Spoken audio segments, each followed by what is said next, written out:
Hello everybody, Big Plains here, and I promise you this will be one of the last updates on the 787 nose, but I feel like there has been a decent amount of progress to warrant an update on the nose, so I'm going to share it with you. Now, in the last video, I got a lot of comments saying, yeah, that looks ugly, I'm glad you scrapped it, and yes, I'm glad I scrapped it too, and I also got a lot of comments saying that I should replace that pre-molded windscreen piece with a custom one.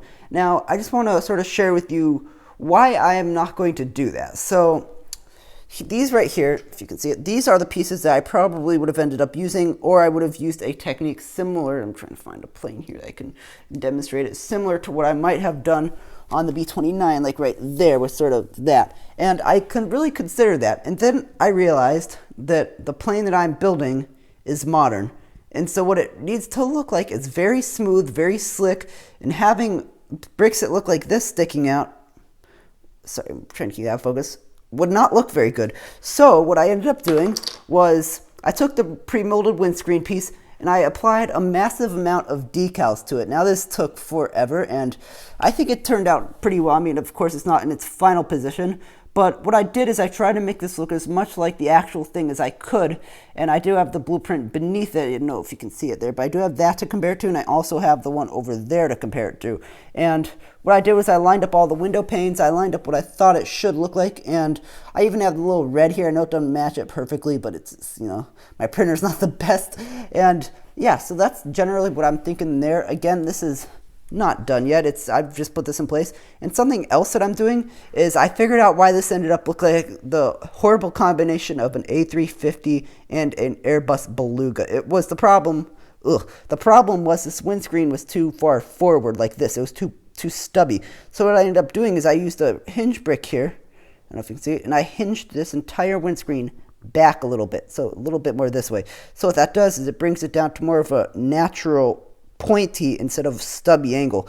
And I know that's sort of hard to see, but the windscreen I think looks a lot better like this, and having it be one of these pre-molded pieces allows for you to see right through it when it's done. I know right now it's still a bit rough, but I'm just finishing up the final things. When it's done, it will look very clean, very slick, and much more like it should. And I definitely think adding those panes did help it, the window panes. Something else that I finally got in were those red slopes at the very top. Now, I'm still figuring out what I'm doing here. I think I have an idea, so that should work out pretty well. I am still working on the nose area, the radome area, and of course blending this area back here in a little better. Sorry, I didn't hold that right. I'm still working on that, but after that, I will do the final touches on this and we can finally move on, because this thing has taken forever to do, and yeah, it's about time I move on. And the tail, again, most of the tail is sitting right there on the table. I haven't done it yet, but the nose is always super challenging, and I like this idea much better. I finally sloped these down using hinges, and of course I will make this a little cleaner, a little bit better transitions. These are not the final product. Do know that I might bring this a little tighter, but I'm much happier with this than I was using the stepped technique, or the stepping technique, which is sort of similar to what I did on the 747 right here. It's kind of the same thing, but different.